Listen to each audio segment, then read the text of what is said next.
खलदवदहनः कौसलेन्द्रोऽवतान्नः। अगर आपने पूरी भागवत नहीं सुनी होगी तो आप ये 2 श्लोक की भागवत सुनेंगे तो आपको पूरी भागवत सुनने का फल मिल जाएगा। ये भागवत के 9वें स्कंद के 24वें अध्याय के 65 और 66वें श्लोक में आया है। जातो गतः विधिगृहात् प्रजमेदितार्थो हत्वा रिपुंसुतश्रता निकृतोरुदारः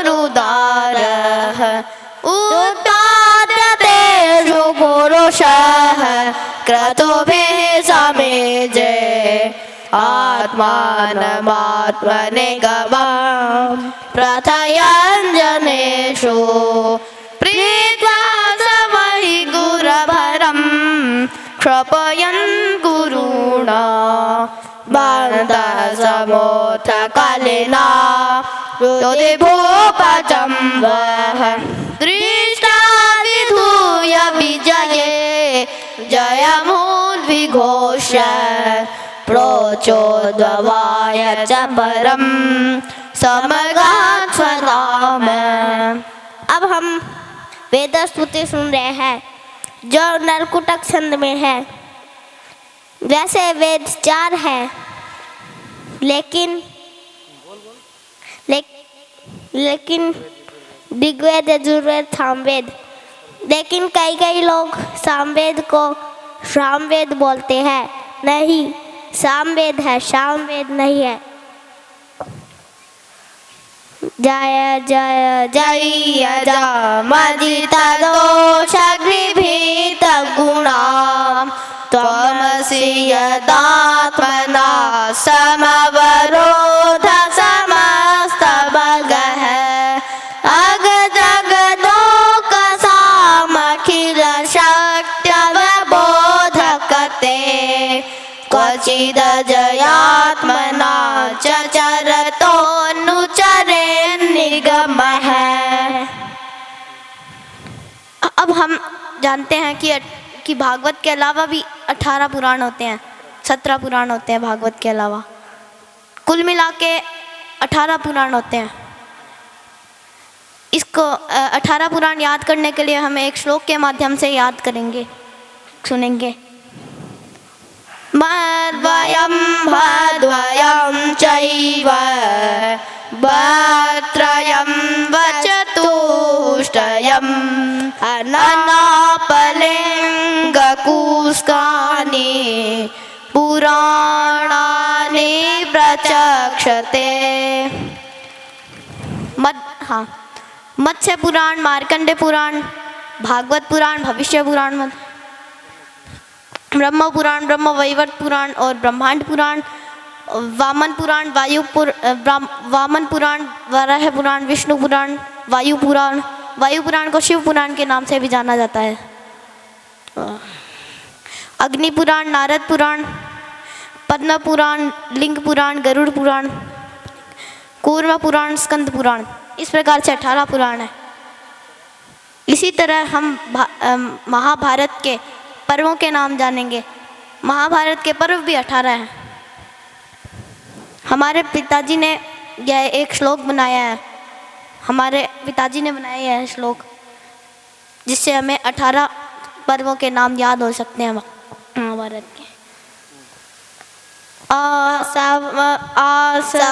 आसवाव्युविद्रो कर्णा शल्सोस्त्रे शान्तिरत्रयं मौसलं वः प्रस्थानं स्वर्गारोहणमेव च।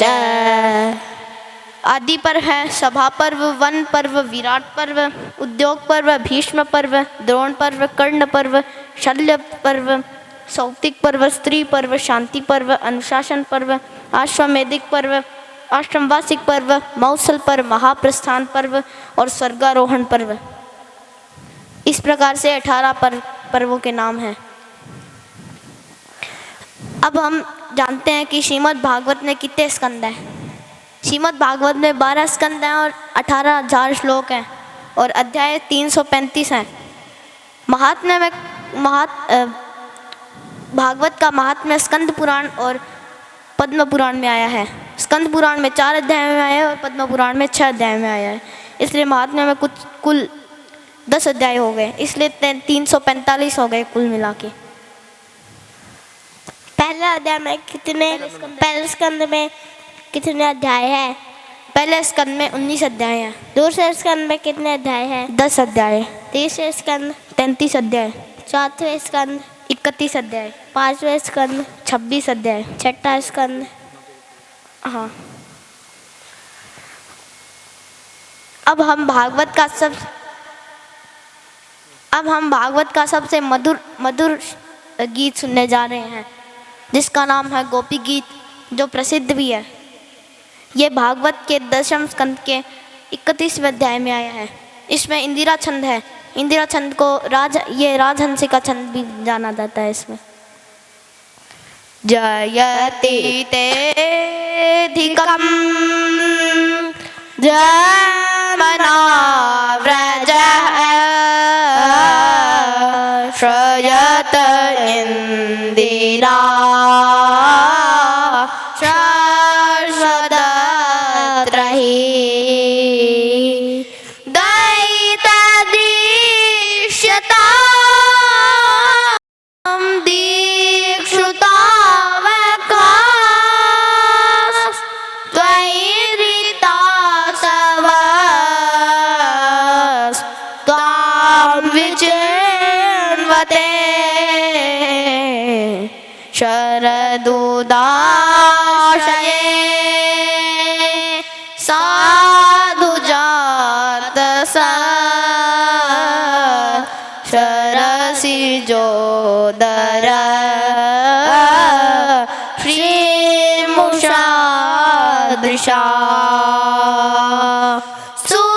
सुरतनाथ ते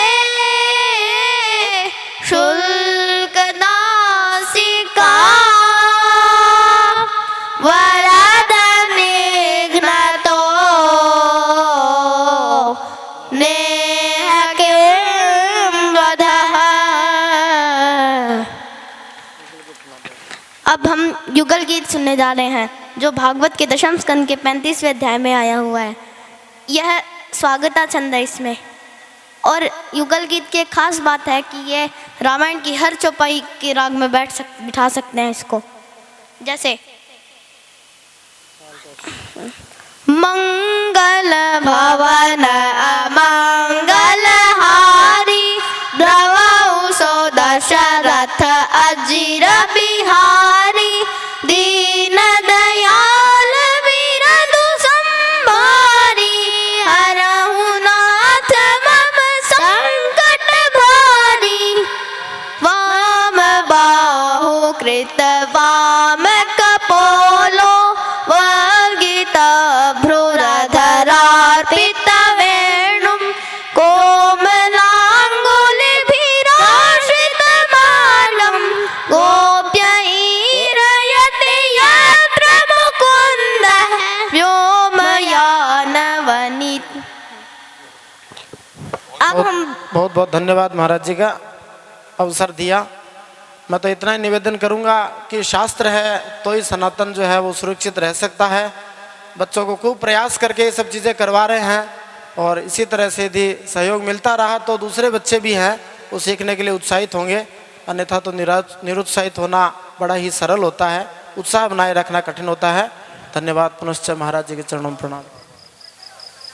और अभी अभी जो 2 सुकुमार अतिशय, आप तो युवा कहते थे, मैं तो कहता हूं एक ने तो संभव है अभी पौगंड अवस्था भी पूरी नहीं की है। हाँ, बहुत प्यारे दोनों। ऐसा लगता है जैसे वाल्मीकि रामायण की कथा कहने के लिए वाल्मीकि महर्षि के 2 शिष्य लवकुश आ गए हों।